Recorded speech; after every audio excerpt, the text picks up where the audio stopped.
Your best friend's just given you a gift, or your gran has handed down her precious to you. Now the pressure's on. How are you going to look after these? For one, we don't know the first thing about orchids. We don't know what they are or how to look after them. So the easiest way to make sure that we keep this orchid alive long enough that they can say good job or well done is by finding out what type of orchid we have. And if you're anything like me, you wanted to avoid the embarrassment of walking to someone and saying, how do I look after my orchid? And then they'd look at you with that skew glance saying, what orchid do you have? And me saying, it's an orchid. Because all orchids do need slightly different care. They need different potting mixes and all of that sort of thing that make it essential that you know what orchid you have so that you can look after it properly. We'll just go through some of the basic types of orchid that you can get, and this will help you on your journey, because then at least you'll know which ballpark you're playing in and you're not trying to play golf in a tennis court. Some of the most common orchids you'll get given as presents would be things like your Phalaenopsis, your Cattleyas, even your Oncidiums, Dendrobiums, and those beautiful Vandas. Generally, they're given to you in flower, and perhaps by the time you come back to it, the flower's gone, the tag's gone, and we need to again remind ourselves how to look after these plants. So let's find out what the name of our orchid is so that we don't kill our grandmother's heirloom. So we'll start off with Phalaenopsis, the moth orchid. This is obviously the most common one that you'll be given as a present. It's got these broad, flat leaves in a fan shape with a single stem up through the center. And if you're familiar with houseplants at all, then it looks very similar to a Hamanthus or one of those other bulb-like lily plants. Even something like a Clivia or something like that has the same sort of look to it. That's just to give you an idea of what a Phalaenopsis looks like. And so it's quite easy to identify compared to a lot of the other orchids. It has a single short upright stem with alternate leaves coming out from the sides, so giving it that distinct fan-shaped appearance. And the flower spikes come out between the axis, between the leaf and the stem. It's never going to get a really tall plant, but your leaves can get quite large. And another thing you may notice as you start looking at the other orchids, they don't have any other storage organs on them other than the big fleshy leaves that they have. And after Phalaenopsis, the other most common orchid that you may know is the Cattleya, or the corsage orchid, or the chocolate box orchid, anything like that. There are lots of common names. But here you'll notice they don't grow in just a single upright plant. They tend to almost like run across the ground and then shoot up verticals off of that low growing part. We don't need to go into all the scientific details because we're not interested in that. We're just interested in what the name is. So this is a Cattleya. Cattleyas are generally going to be bifoliate, going to have 2 leaves, or unifoliate, have a single leaf, monofoliate. And then they have these large upright structures that are all big and fleshy, and these are called pseudobulbs. These hold the energy for the plant. And generally with Cattleyas, what you invariably notice is they seem to have a large volume of the pseudobulb compared to the volume of the leaf, especially when you're looking at something like this that has so much leaf volume and none of those large water storage organs. So Cattleyas really do have a large capacity to store water and energy and food for themselves. And then they produce those large, almost full flowers, often, generally, sometimes. And that's from the top. That's from the very tip of those pseudobulbs is where those flowers come out. And generally, you're only going to get between 1 and 5 or 1 and 8, depending on the type of Cattleya that you have. But they're more easily recognizable by the fact that they run across the surface of the media and then send up these uprights that have large storage capacities, and then either your single or your double leaves on them. So these will generally be from the Cattleya family. Yeah, we're not going into the difference between the different Cattleyas, Laelias, and all of that. It's just to give you a general idea of what the orchid that you have may be, so that you have a better idea of how to care for it. And then we get into our Oncidiums. Oncidiums have these more round, sort of oval-shaped pseudobulbs, those storage units. They're quite a distinctive shape, and generally you'll find them on most of these Oncidiums. You'll have that green pseudobulb like that stores all the energy. They'll have a couple of leaves that come around the base, and then of course 2 or 3 leaves off the top. And these also form a fan-like shape, just with that big pseudobulb in between it. The leaves are quite thin and flexible, and generally there's a fair amount of leaf volume on these plants. You'll have leaves at the lower sections and off the top. Your flower spikes are then going to be coming predominantly out the base, between the leaf axis of this lower leaf and the pseudobulb. Although occasionally sometimes we do get flowers off the tops, but generally they're going to be coming from that lower section. They can be quite vigorous growers with lots and lots of flower spikes that can be produced.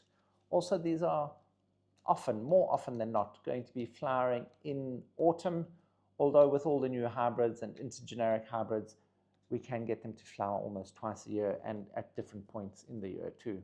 But these rounded, flattened, well, not really round, oval-shaped, flattened pseudobulbs is a dead giveaway as to what these are generally, especially if they've got these strap-like leaves off the top of them.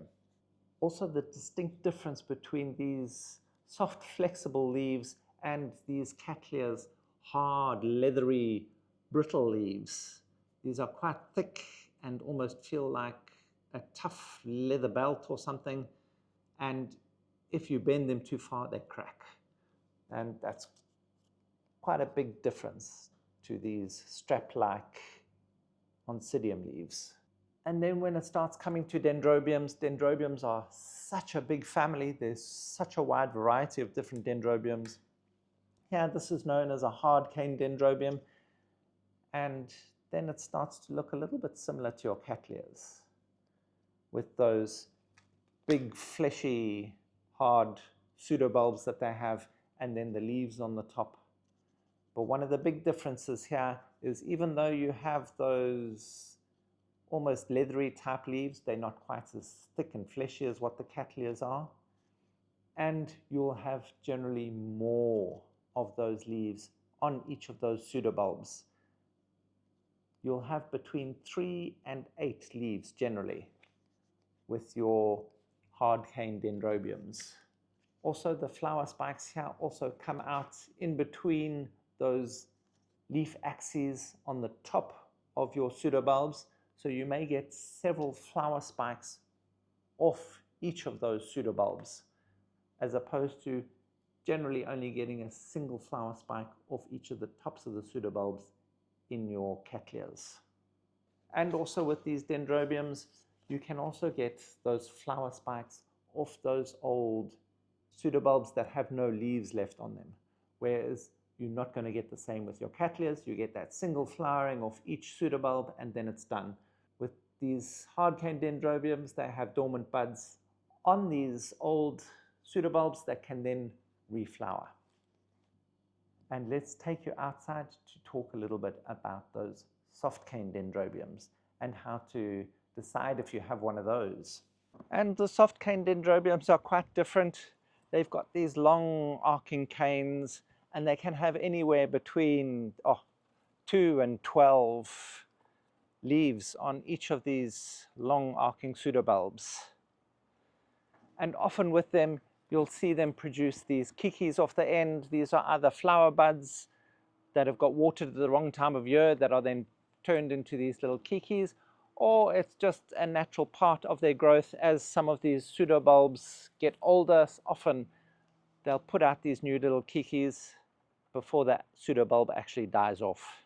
And these ones' leaves are very similar to those leaves on the Oncidiums. They're soft, they're papery in a way, and very flexible. Also, they can be deciduous.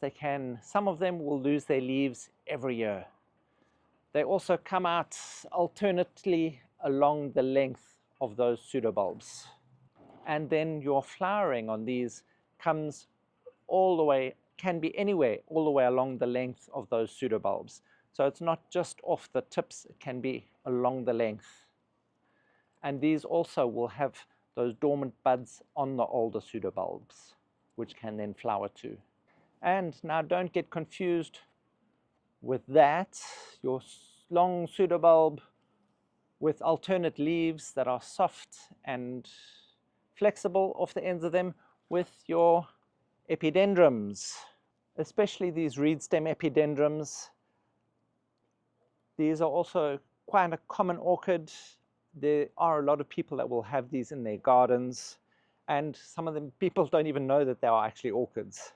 These have quite a different flower to the dendrobiums. They're often called the crucifix orchids, or as I said, poor man's orchids. These are epidendrums, and the reed stem epidendrums in particular. They also have sort of these long canes, but they're actually quite thin and reed-like and very stiff and upright.